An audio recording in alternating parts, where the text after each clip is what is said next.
Hello, hello, hello. Testing, testing. 1, 2, 3. Yeah, just sitting here, you know, in a chair.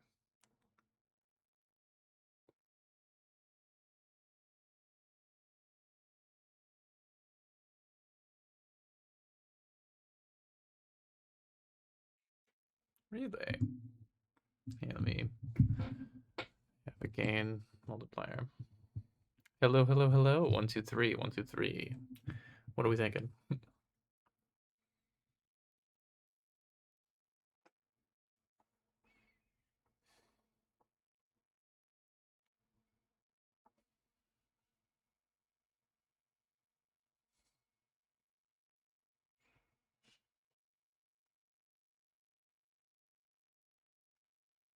Interesting. Hmm. Mm-hmm.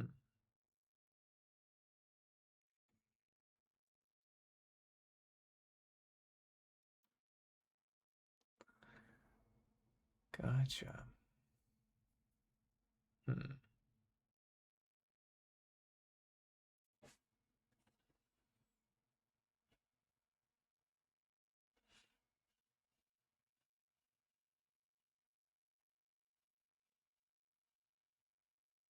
Yeah, I'm sure there's several dozen. Yeah.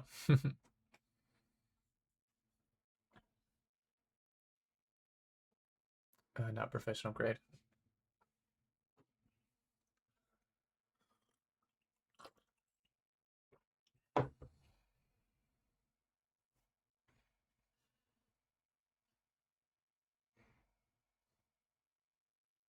Right on. Oh, I'm hearing it from my own Twitch stream. Huh. Wow.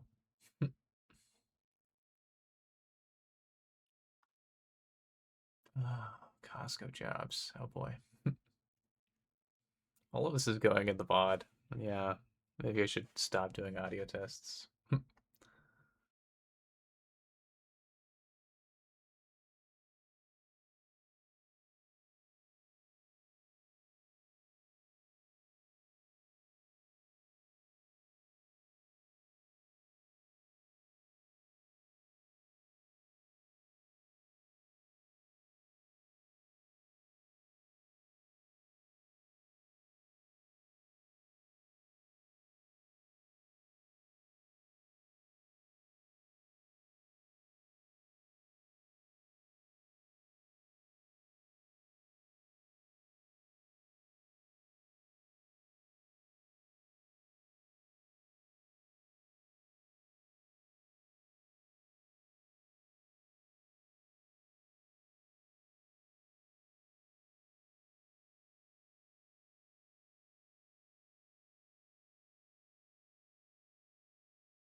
Hello, welcome to Kinitsugis Storytime. I am your host, Kinitsugi. It is a pleasure to meet you. I am a spider, and I will be reading you a story. This evening's story is a tale by Rick Riordan. I believe you may know it. It is, of course, Percy Jackson and the Lightning Thief. One of my favorite books from childhood. I'm not really going to beat around the bush here, and I'm just going to get into it. Chapter 1. I accidentally vaporize my maths teacher. Look, I didn't want to be a half-blood. If you're reading this because you think you might be one, my advice is close this book right now. Believe whatever lie your mom or dad told you about birth and try to lead a normal life. Because being a half-blood is dangerous. It's scary. Most of the time, it gets you killed in painful, nasty ways. If you're a normal kid reading this because you think it's fiction, great. Read on. I envy you for being able to believe that none of this ever happened. But if you recognize yourself in these pages, if you feel something stirring inside, stop reading immediately. You might be one of us. And once you know that, it's only a matter of time before they sense it too. And they'll come for you. Don't say I didn't warn you. My name is Percy Jackson. I'm 12 years old. Until a few months ago, I was a boarding student at Yancey Academy, a private school for troubled kids in upstate New York.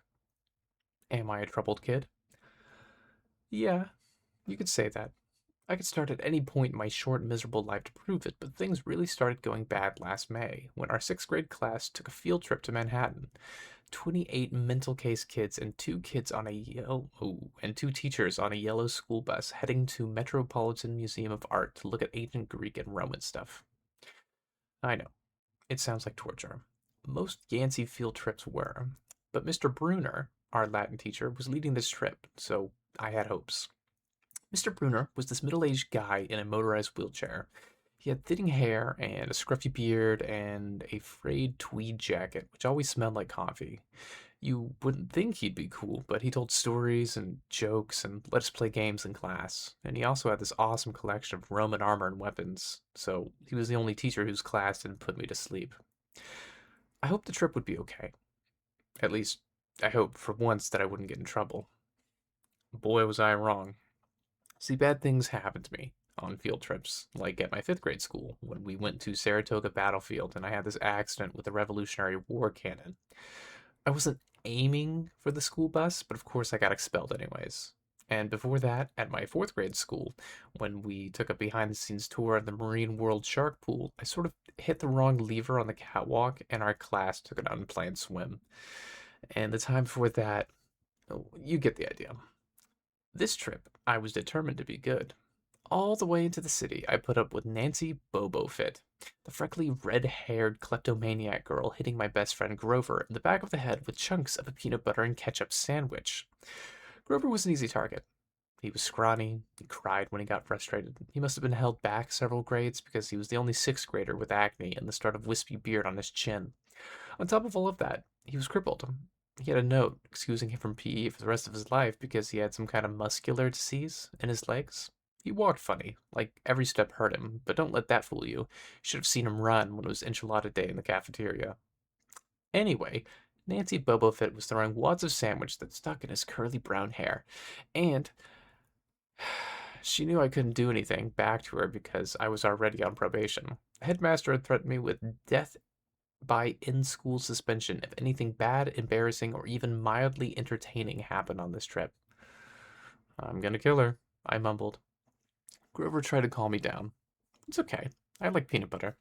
He dodged another piece of Nancy's lunch. That's it. I started to get up, and Grover pulled me back into my seat. You're already on probation, he reminded me. You know who will get blamed if anything happens. Looking back on it, I wish I'd decked Nancy Bobofit right then and there. In-school suspension would have been nothing compared to the mess I was about to get myself into.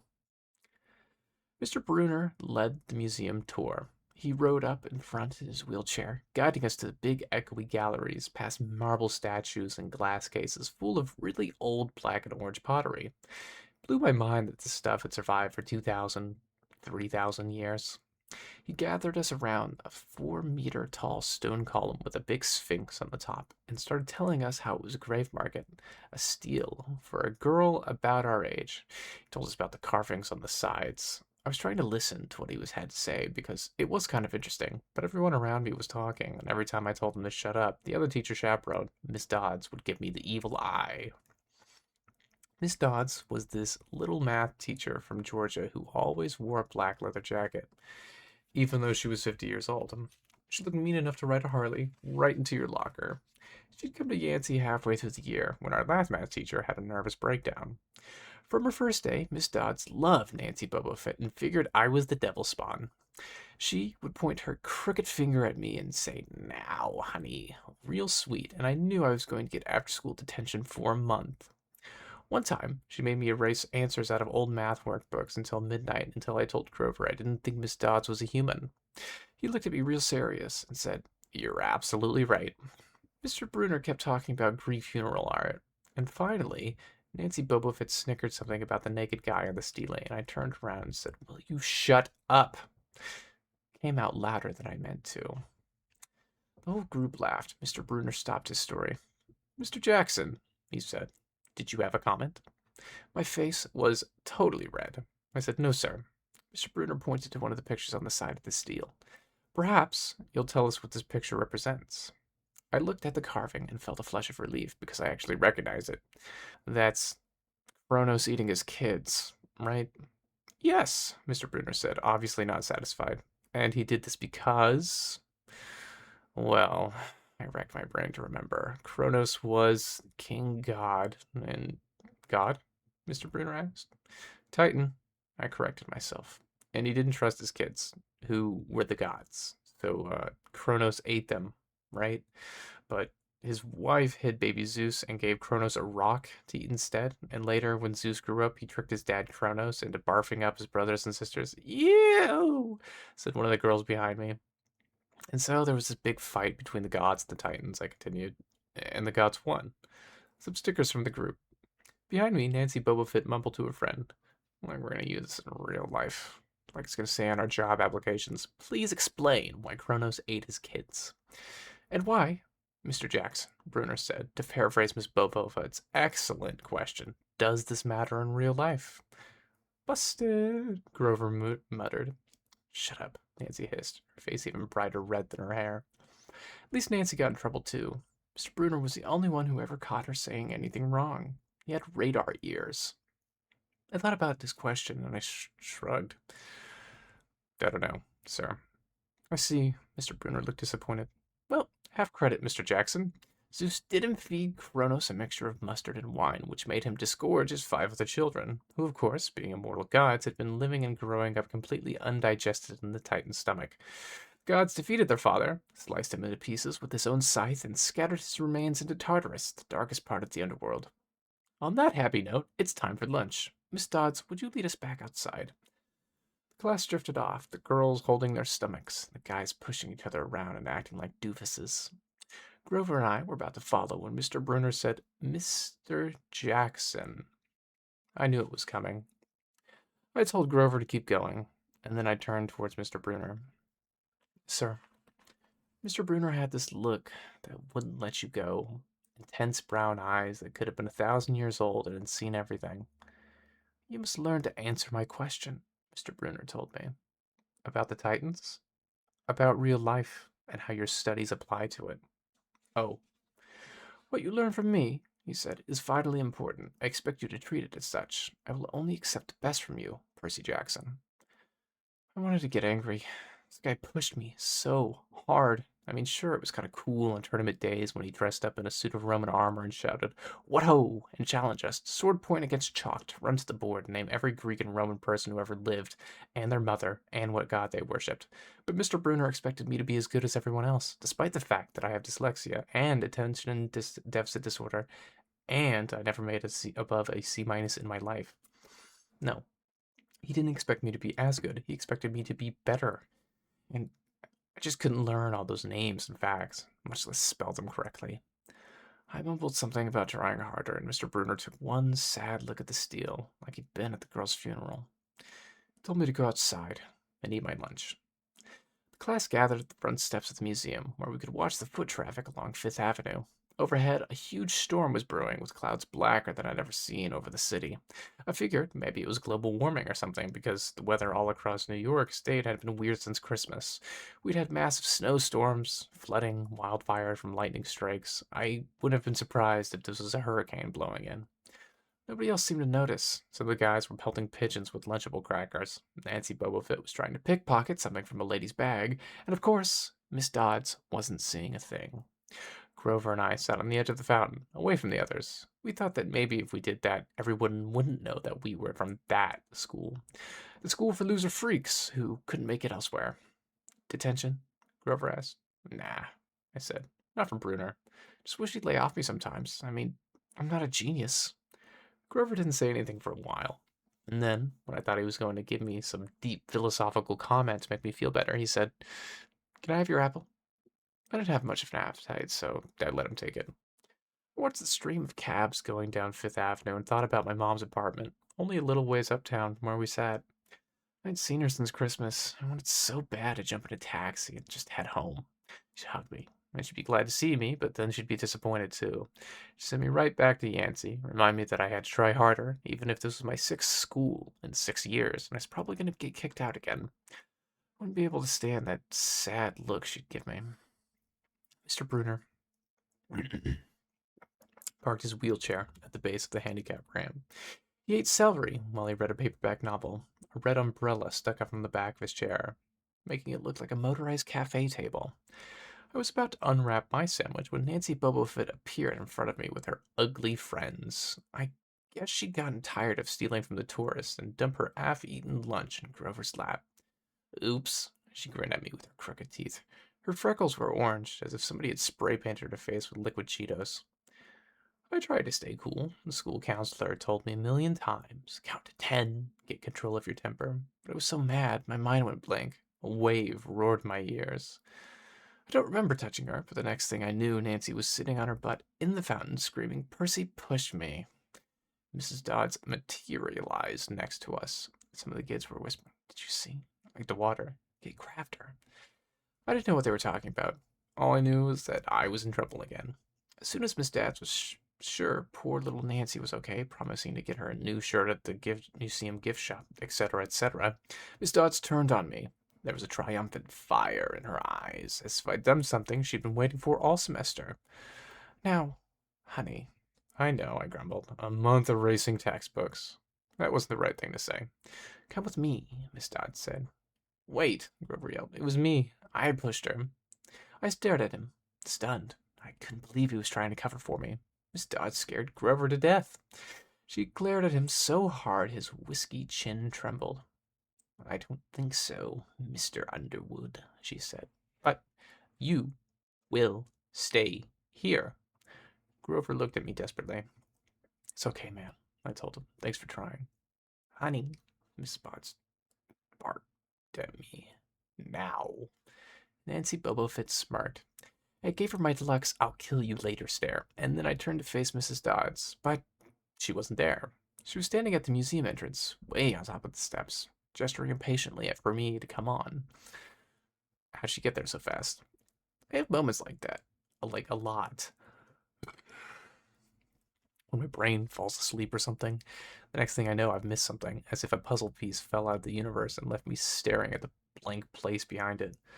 School counselor told me this was part of my ADHD. My brain misinterpreting things. I wasn't so sure. I went after Mrs. Dodds. Halfway up the steps, I glanced back at Grover. He was looking pale, cutting his eyes between me and Mr. Bruner.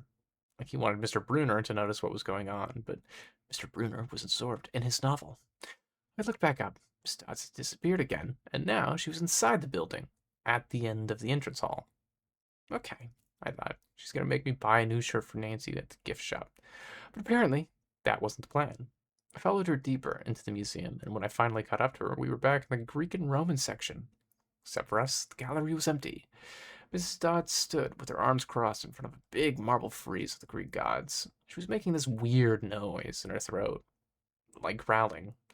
Even without the noise, I would have been nervous. It's weird, being alone with the teacher. Especially Miss Dodds. Something about the way she looked at the freeze as if she wanted to pulverize it. "You've been giving us problems, honey," she said. I did the safe thing. I said, "Yes, ma'am." She tugged on the cuffs of her leather jacket. "Did you really think that you would get away with it?" The look in her eyes was beyond mad. It was evil. "She's a teacher," I thought nervously. "It's not like she's going to hurt me." I said, "I'll try harder, ma'am." Thunder shook the building. "We are not fools, Percy Jackson," Mrs. Dodds said. "It was only a matter of time before we found you out.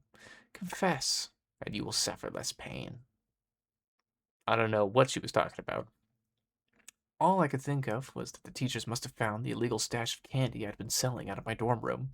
Or maybe they realized I got my essay on Tom Sawyer from the internet without ever reading the book, and now they were going to take away my grade. Or worse, they were going to make me read the book. "Well," she demanded. "Ma'am, I don't—" "Your time is up," she hissed. And then the weirdest thing happened. Her eyes began to glow like barbecue coals. Her fingers stretched, turning into talons. Her jacket melted away into large, leathery wings. She certainly wasn't human. She was a shriveled hag with bat wings and claws and a mouth full of yellow fangs.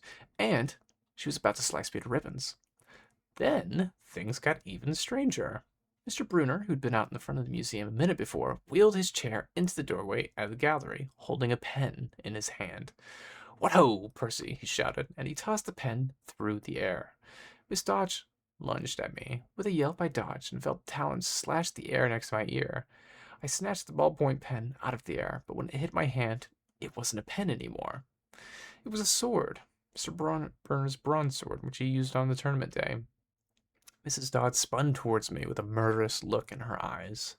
My knees were jelly. My hands were shaking so bad that I almost dropped the sword. She snarled, "Die, honey," and then she flew straight at me. Absolute terror ran through my body, so I did the only thing that came naturally. I swung the sword. The metal blade hit her shoulder and passed clean through her body if she was made of water. Hiss! Mrs. Dodds was a sandcastle in a power fan.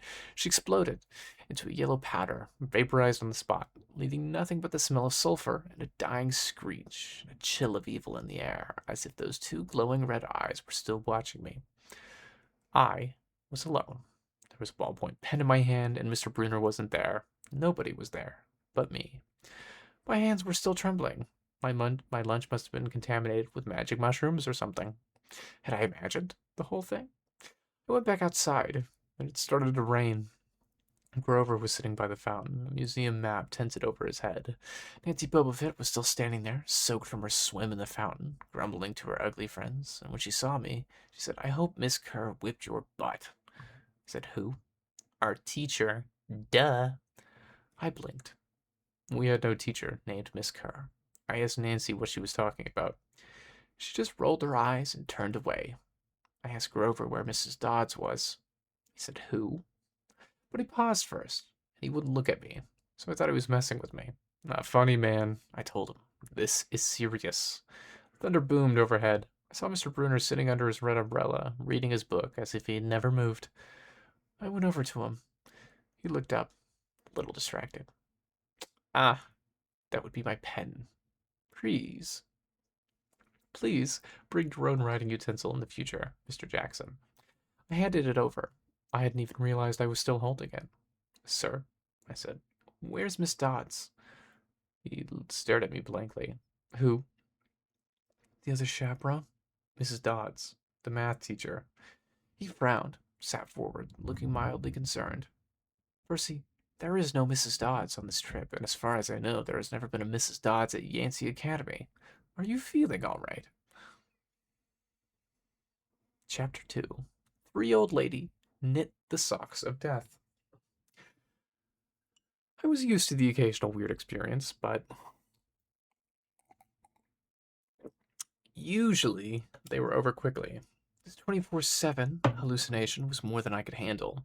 For the rest of the school year, the entire campus seemed to be playing some kind of trick on me. Students acted as if they were completely and totally convinced that Miss Kerr, a perky blonde woman who I had never seen in my life until she got on our bus at the end of the field trip, had been our math teacher since Christmas. Every so often, I would spring a Miss Dodds reference on somebody just to see if I could trip them up, but they would stare at me like I was a psycho. Got so I almost believed them. Miss Dodds had never existed. Almost. But Grover couldn't fool me. When I mentioned the name Dodds to him, he would hesitate and then claim she didn't exist. But I knew he was lying. Something was going on. Something had happened at the museum.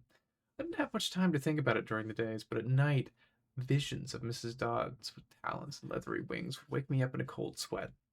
The freak weather continued, which didn't help my mood. One night, a thunderstorm blew out the windows in my dorm room. A few days later, the biggest tornado ever spotted in the Hudson Valley touched down only 50 miles from Yancey Academy. One of the current events we studied in the social studies class was the unusual number of small planes that had gone down in sudden squalls in the Atlantic that year. I started feeling cranky and irritable most of the time. My grades slipped from D's to F's. I got into more fights with Nancy Bobofit and her friends. I was sent out into the hallway in almost every class. Finally, when our English teacher, Mrs. Nicole, asked me for the millionth time why I was too lazy to even study for spelling tests, I snapped. I called him an old sod. I wasn't even sure what it meant, but it sounded good. Headmaster sent my mom a letter the following week, making it official. I would not be invited back next year to Yancey Academy. Fine, I told myself. Just fine. I was homesick. I wanted to be with my mom in our little apartment on the Upper East Side. Even if I had to go back to public school and put up with my obnoxious stepfather and stupid poker parties. And yet, there were things that I'd miss at Yancey. The view of the woods out of my dorm window, the Hudson River in the distance, the smell of pine trees. I'd miss Grover, who had been a good friend, even if he was a little strange. I worried how he'd survive next year without me. I'd miss Latin class too, Mr. Bruner's crazy hermit days and his faith that I could do well. As exam week got closer, Latin was about the only test I studied for. I hadn't forgot what Mr. Bruner said it to me about his subject being life and death for me. I wasn't sure why, but I started to believe him. The evening before my final, I got so frustrated that I threw the Cambridge Guide to Greek Mythology across my dorm room. Words started swimming off the page, circling my head, the letters doing 180s as if they were riding skateboards. There was no way that I was going to remember the difference between Chiron and Charon, or Polycidides and Polydeuces. In conjugating those Latin verbs, forget it. I paced the room. I felt like ants were crawling around inside my shirt. I remembered Mr. Bruner's serious expression, his 1,000-year-old eyes. I will accept only the best from you, Percy Jackson. I took a deep breath and I picked up the mythology book. I never asked a teacher for help before. Maybe if I talked to Mr. Bruner, he'd give me some pointers. At least I could apologize for the big fat F I was about to score on his exam. I didn't want to leave the Yancey Academy with him thinking that I hadn't tried. I walked downstairs to the faculty offices. Most of them were dark and empty. Mr. Bruner's door was ajar, light from his window stretching across the hallway floor. I was about 3 steps from the door handle when I heard voices inside the office. Mr. Bruner asked a question. The voice was definitely Grover's. Said, "Worried about Percy, sir." I froze. See, I'm not usually an eavesdropper, but I dare you to try not listening if you hear your best friend talking about you to an adult. I inched closer. "Alone this summer," Grover was saying. "I mean, a kindly one in the school. Now that we know for sure, and they know too, we would only make matters worse by rushing him," Mr. Bruner said. "We need the boy to mature more. We may not have time. Summer solstice deadline will have to be resolved without him, Grover. Let him enjoy his ignorance while he still can." "Sir, he saw her. His imagination," Mr. Bruner insisted. "The mist over the students and the staff will be enough to convince him of that." "Sir, I can't fail in my duties again." Grover's voice was choked with emotion. "You know what that would mean." "You haven't failed, Grover," Mr. Bruner said kindly. "I should have seen her for what she was. Now let's worry about keeping Percy alive until the next autumn." The mythology book dropped out of my hand and hit the floor with a thud. Mr. Bruner went silent.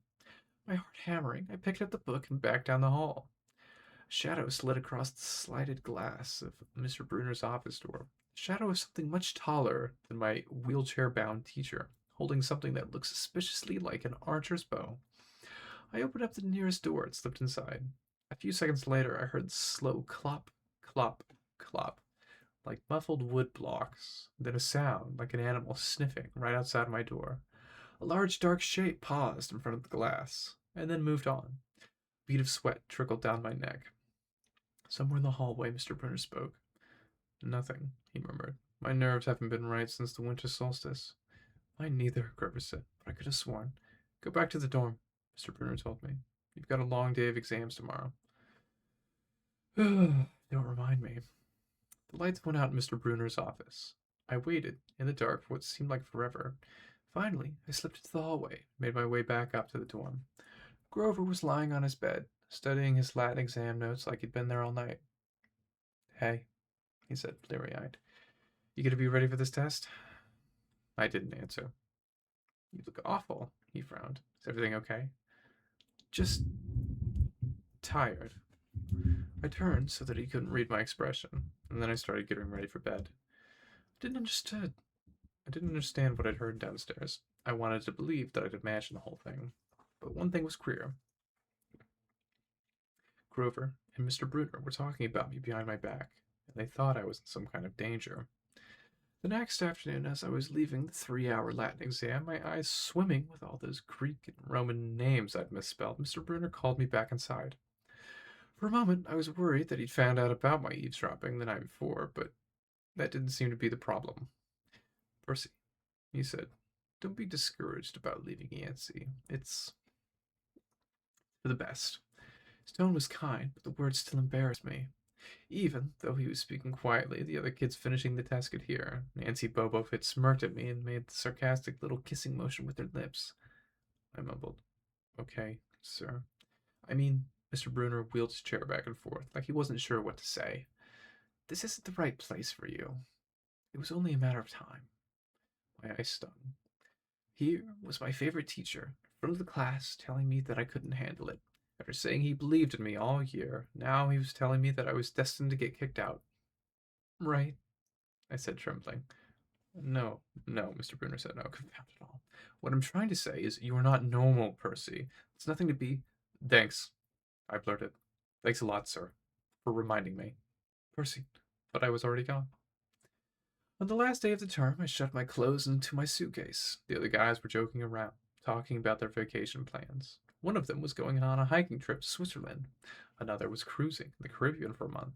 They were juvenile delinquents, like me, but they were rich juvenile delinquents. Their daddies were executives or ambassadors or celebrities. I was a nobody, from a family of nobodies. They asked me what I'd be doing this summer, and I told them I was going back to the city.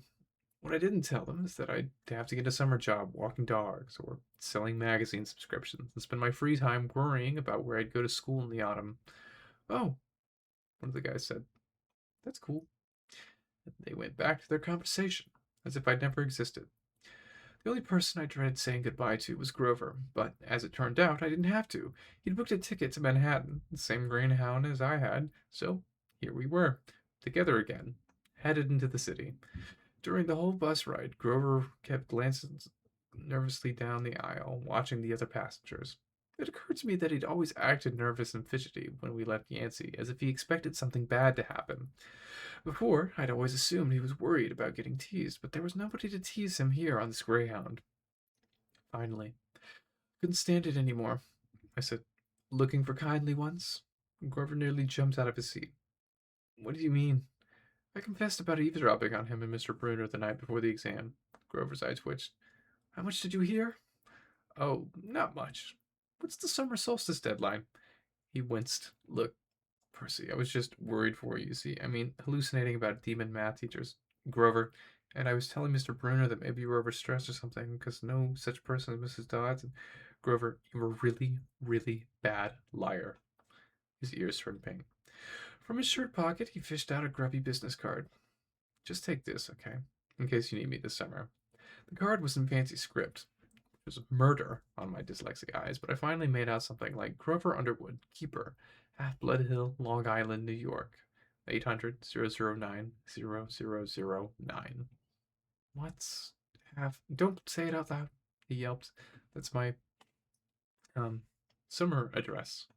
My heart sank. Grover had a summer home. I never considered that his family might be as rich as some of the other ones at Nancy. Okay. I said glumly. So I can, like, come visit your mansion? He nodded. Or if you need me. Why would I need you? Came out harsher than I meant it to. Grover blushed down to his Adam's apple. Look, Percy, the truth is, I, I kind of have to protect you. I stared at him. All year long, I'd got in fights, keeping bullies away from him. I'd lost sleep worrying that next year he'd get beaten up without me. And here he was, acting like he was the one who defended me. Grover, I said, what exactly are you protecting me from? There was a huge grinding noise under our feet. Black smoke poured from the dashboard. The whole bus filled with the smell of rotten eggs.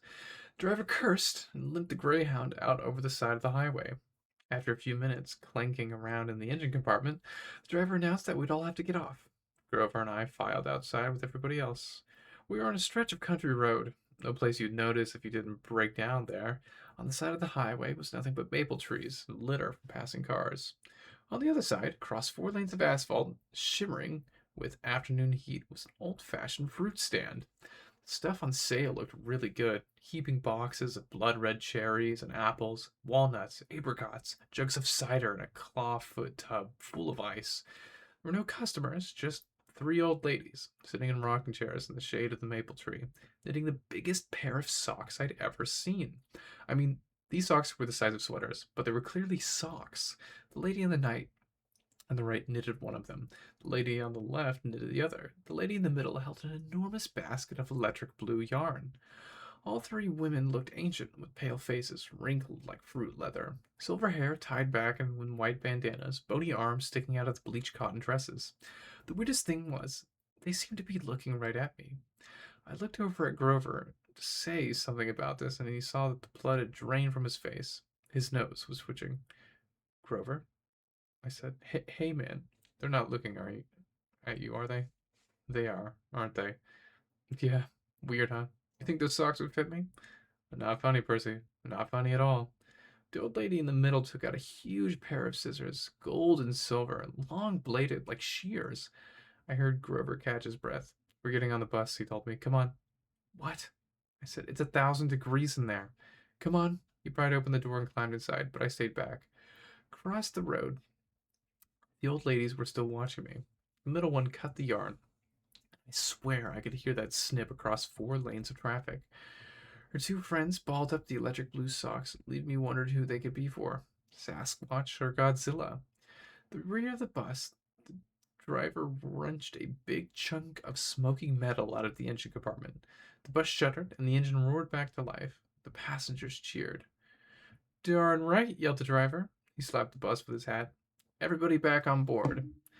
Once we got going, I started feeling feverish, as if I'd caught the flu. Grover didn't look much better. He was shivering, and his teeth were chattering. Grover? Yeah. What are you not telling me? He dabbed his forehead with his shirt sleeve. Percy, what did you see back at that fruit stand? You mean the old ladies? What is it about them, man? They're not like Mrs. Dodds, are they? His expression was hard to read, but I got the feeling that the fruit stand ladies were something much, much worse than Mrs. Dodds. He said, just tell me what you saw. The middle one took out her scissors and she cut the yarn. He closed his eyes and he made a gesture with his fingers that might have been crossing himself, but it wasn't. Something else, something almost older. He said, you saw her snip the cord. Yeah, so? But even as I said it, I knew it was a big deal. This is not happening, Grover mumbled. He started chewing his thumb. I don't want this to be like the last time. What last time? Always 6th grade. They never get past 6th. Grover, I said because it was really starting to scare me. What are you talking about? Let me walk you home from the bus station. Promise me. It seemed like a strange request to me, but he promised he could. It's like a superstition or something, I asked. No answer. Grover, that snipping of the yarn, does that mean somebody's gonna die? He looked at me mournfully, like he was already picking out the kind of flowers I'd like best on my coffin. Hmm.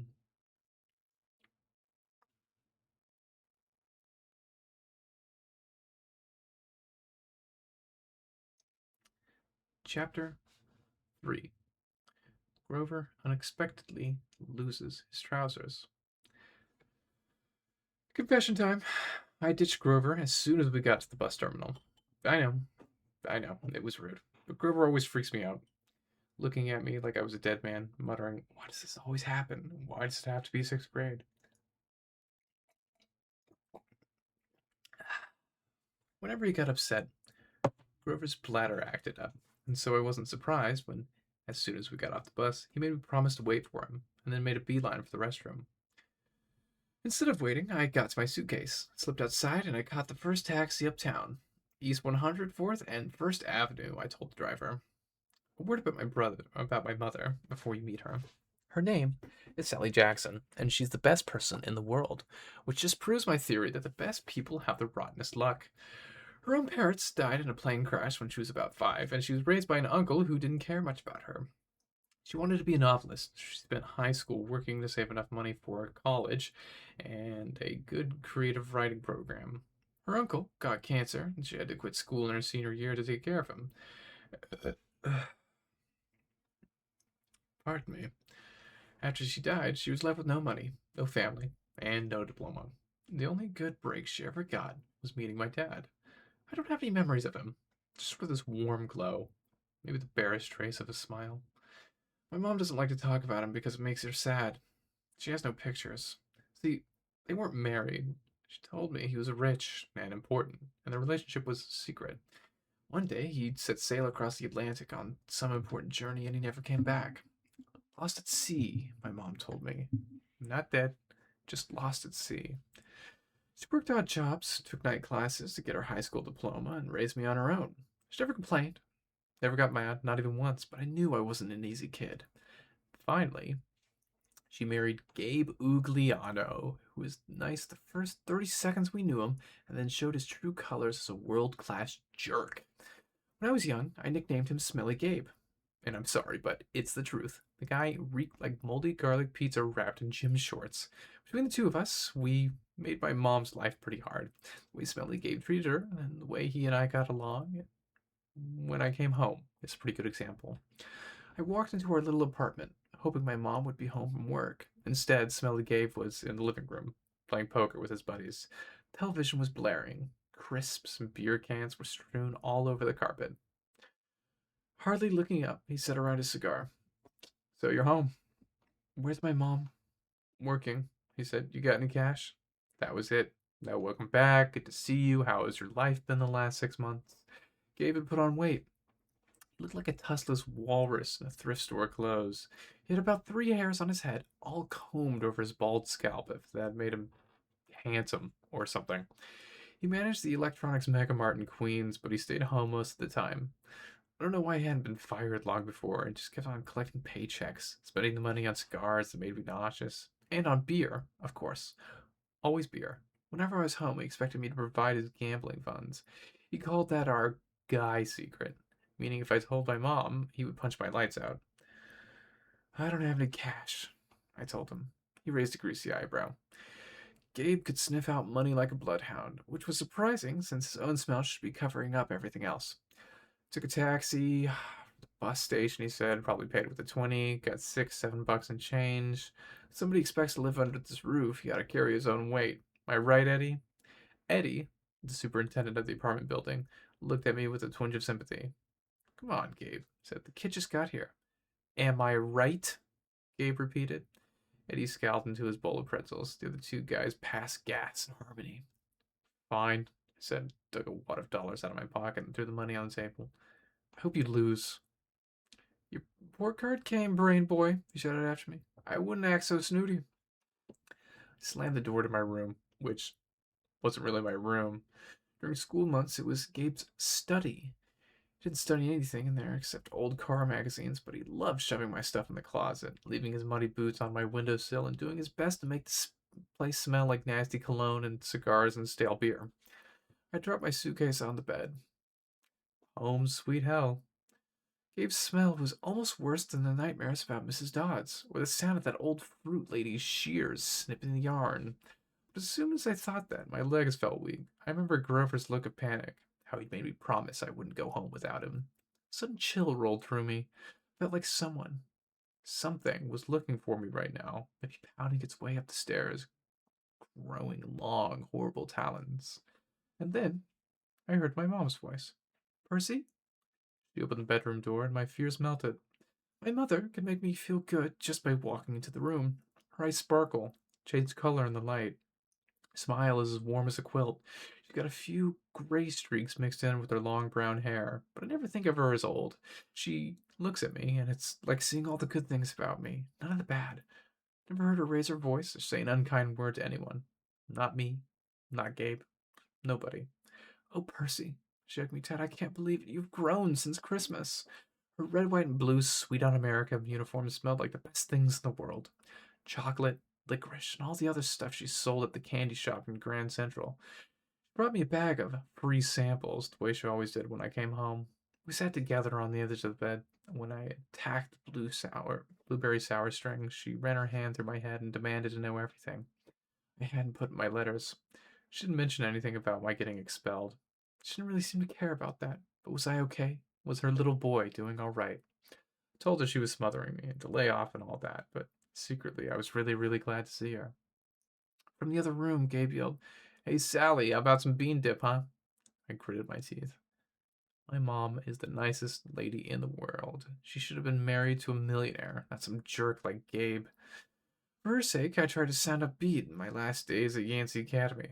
Though I wasn't too down about the expulsion, I'd lasted almost a whole year this time, and I'd made some new friends. Done pretty well in Latin, and honestly, the fights hadn't been as bad, as the headmaster said. I liked Yancey Academy. I really had. I put such a good spin on the year, and I almost convinced myself. Started choking up, thinking about Grover, Mr. Bruner. Even Nancy Bobofit didn't seem so bad. Till that trip to the museum. What? My mom asked. Her eyes tugged at my conscience, trying to pull out the secrets. Did something scare you?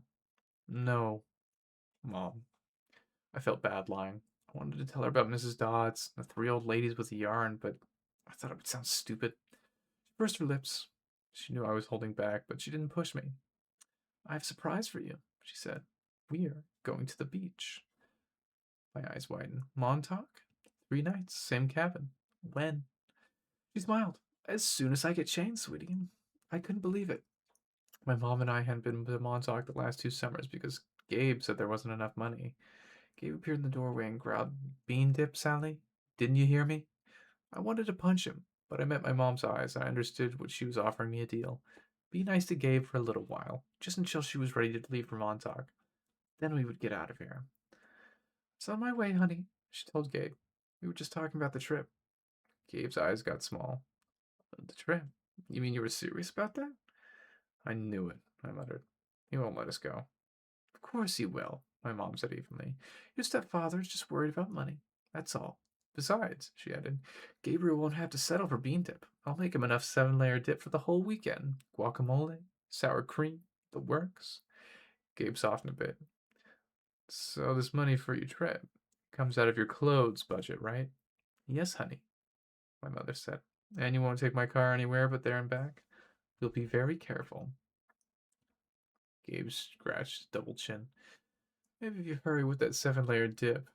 And maybe if the kid apologizes for interrupting my poker game. Maybe if I kick you in your soft spot, I thought. Make you sing soprano for a week. But my mom's eyes warned me not to make him mad. Why did she put up with this guy? I wanted to scream. Why did she care about what he thought? Sorry, I muttered. I'm really sorry I interrupted your incredibly important poker game. Please go back to it. Right now. Gabe's eyes narrowed. His tiny brain was probably trying to detect sarcasm in my statement. Yeah, whatever, he decided. He went back to his game. Thank you, Percy, my mom said. As we get to Montauk, we'll talk more about whatever you've forgotten to tell me, okay?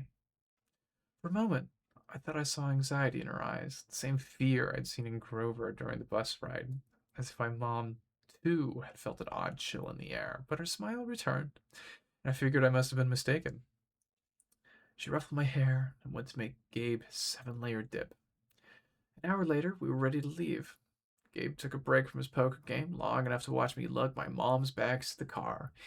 He kept griping, groaning about losing her cooking, and more important, his 78 Camaro for the whole weekend. Not a scratch on this car, brain boy, he warned me as I loaded the last bag. Not one little scratch. Like I'd be the one driving. I was 12, but that didn't matter to Gabe. If the seagull so much as pooped on his paint job, he'd find a way to blame me. Watching him lumber back towards the apartment building, I got so mad I did something I can't explain. As Gabe reached the doorway, I made the hand gesture I'd seen Grover make on the bus, sort of a warding off evil gesture. A clawed hand over my heart, a shoving movement towards Gabe. The screen door slammed hard, so hard it whacked him in the butt and sent him flying up the staircase as if he'd been shot from a cannon. Maybe it was just the wind, or some freak accident from the hinges. But I didn't stay long enough to find out. I got in the Camaro and told my mom to step on it. Our rental cabin was on the South Shore, way out on the tip of Long Island. A little pastel box, faded curtains, half sunken into the dunes. There was always sand and sheets and spiders in the cabinets, and most of the time the sea was too cold to swim in. I loved the place. We'd been going there since I was a baby. My mom had been going even longer. She never exactly said, but I knew why this beach was special to her. It was the place where she'd met my dad. As we got closer to Montauk, she seemed to grow younger. Years of worry and work disappearing from her face. Her eyes turned the color of the sea. We got there at sunset, opening up the cabin's windows, and went through our usual cleaning routine. We walked on the beach, fed blue corn chips to the seagulls, and munched on blue jelly beans, blue saltwater taffy, and all the free samples my mom had brought from work. I guess I should have explained the blue food. See, Gabe had once told my mom that there was no such thing, that they had this fight, which seemed to be a really small thing at the time, but ever since my mom went out of her way to eat blue. She baked blue birthday cakes, she mixed blueberry smoothies, she bought blue corn tortilla chips and brought home blue candy from the shops. This, along with keeping her maiden name, Jackson, rather than calling herself Miss Ugliano, was proof that she wasn't totally suckered by Gabe. She did have a rebellious streak, like me. When it got dark, we made a fire. We roasted hot dogs and marshmallows. Mom told me stories about when she was a kid, back before her parents died in the plane crash. She told me about books, and she wanted to write someday when she had enough money to quit the candy shop. Eventually, I got up the nerve to ask her what was always on my mind whenever we came to Montauk. My father. Mom's eyes went all misty. I figured she would tell me the same thing she always did, but I never got tired of hearing them. He was kind, Percy, she said. Tall, handsome, and powerful, but gentle, too. You have his black hair, you know, and his green eyes. Mom fished a blue jelly bean out of her candy bag. I wish he'd see you. I wish he could see you, Percy. He'd be so proud. I wondered how she could say that. What was so great about me? Dyslexic, hyperactive boy with a D-plus report card, kicked out of school for the 6th time in 6 years. How old was I? I asked. I mean, when he left. She watched the flames. He was only with me for one summer, Percy. Right here at this beach. This cabin. But he knew me as a baby. No, honey. He knew I was expecting a baby, but he never saw you. He had to leave before you were born. I tried to square that with the fact that I seemed to remember something about my father. A warm glow. A smile. I'd always assumed he knew me as a baby. My mom had never said it outright, but still, I felt it must be true. Now, to be told that he'd never even seen me, I felt angry at my father. Maybe it was stupid, but I resented him for going on that ocean voyage, not having the guts to marry my mom. He'd left us, and now we were stuck with smelly Gabe. Are you going to send me away again? I asked her. To another boarding school? She pulled a marshmallow from the fire. I don't know, honey. Her voice was heavy. I think we'll have to do something. Because you don't want me around. I regretted the words as soon as they were out. My mom's eyes welled with tears. She took my hand. She squeezed it tight. Oh, Percy, no, I have to, honey, for your own good. I have to send you away. The words reminded me of what Mr. Brunner said, that it was best for me to leave Yancey. Because I'm not normal, I said. You say that as if it's a bad thing, Percy. You don't realize how important you are. I thought Yancey Academy would be far enough away, I thought that you would finally be safe. Safe from what? She met my eyes. A lot of memories came back to me, all the weird, scary things that had ever happened to me, some of which I tried to forget. During the third grade, a man in a black trench coat had stalked me at the playground. When the teachers threatened to call the police, he went away growling, but no one would believe me when I told them that under his broad brimmed hat, the man only had one eye, right in the middle of his head. With that, really early memory, I was in preschool, and a teacher accidentally put me down for a nap in a cot that a snake had slithered into. My mom screamed when she came to pick me up and found me playing with a limp, scaly rope I'd somehow managed to strangle to death with my meaty toddler hands. In every single school, something creepy had happened, something unsafe, and I was forced to move. I knew I should tell my mom about the old ladies at the fruit stand and Miss Dodds at the art museum, about my weird hallucination that I sliced my math teacher to dust with a sword, but I couldn't make myself tell her. I had a strange feeling the news would end our trip to Montauk, and I didn't want that. I tried to keep you as close to me as I could, my mom said. They told me that was a mistake, and it's just one other option, Percy. This place that your father wanted me to send you. I just can't stand to do it. My father wanted me to go to a special school. Not a school, she said softly. A summer camp. My head was spinning. Why would my dad, who hadn't even stayed around long enough to see me born, talk to my mom about a summer camp? And if it was so important, why hadn't she ever mentioned it before? I'm sorry, Percy, she said, seeing me look in her eyes, but I can't talk about it. I couldn't send you to that place. It might mean saying goodbye to you for good. For good? But it's only summer camp. She turned towards the fire, and I knew from her expression that if I asked her any more questions, she would start to cry. That night, I had a vivid dream. It was storming on the beach. Two beautiful animals, a white horse and a golden eagle, were trying to kill each other at the edge of the surf. The eagle swooped down and slashed the horse's muzzle with its huge talons. The horse reared up and kicked at the eagle's wings. As they fought, the ground rumbled and a monstrous voice chuckled somewhere beneath the earth, goading the animals to fight harder. I ran towards them, knowing that I had to stop them from killing each other, but I was running in slow motion. I knew I would be too late. I saw the eagle dive down, its beak aimed at the horse's wide eyes, and I screamed no. I woke with a start. Outside, it really was storming. The kind of storm that cracks trees and blows down houses. There was no horse or eagle on the beach, just lightning making false daylight and 5 meter high waves pounding the dunes like artillery. With the next thunderclap, my mom woke. She sat up, eyes wide, said hurricane. I knew that was crazy. Long Island had never seen hurricanes that early in the summer, but the ocean seemed to have forgotten. Over the roar of the wind, I heard a distant bellow, an angry, tortured sound that made my hair stand on end. And then, a much closer noise, like mallets in the sand. A desperate voice, someone yelling, pounding on our cabin door. My mother sprang out of bed in her nightgown and threw open the lock.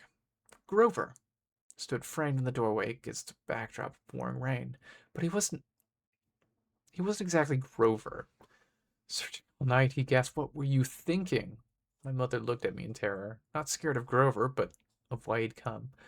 "Percy," she shouted at me, to be heard over the rain. "What happened at school? What didn't you tell me?" I was frozen, looking at Grover. I couldn't understand what I was seeing. "Ozukai Aluthiai," he yelled. "It's right behind me. Didn't you tell her?" I was too shocked to register that he just cursed in ancient Greek, and I had understood it perfectly. I was too shocked to wonder how Grover had got here by himself in the middle of the night. Because Grover didn't have his trousers on, and where his legs should be, where his legs should have been.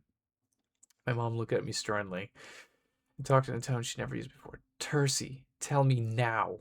I stammered something about old ladies at the fruit stand, Miss Dodds. My mother stared at me, her face deathly pale in the flashes of lightning. She grabbed her purse, tossed me my rain jacket, and said, "Get to the car. Both of you, go." Grover ran for the Camaro, but he wasn't running exactly. He was trotting, shaking his shaggy hindquarters, And suddenly, his story about a muscular disorder in his legs made sense to me. I understand how he could run so fast and still limp where he walked, because where his feet should be, there were no feet. There were cloven hooves. And I believe that draws our time together to a close. Join us again at 7 p.m. Central. I don't know what CDT stands for at Central something time. For more chapters of Percy Jackson. Next time, we will read Chapter 4. My mother teaches me bullfighting. Till then, everybody.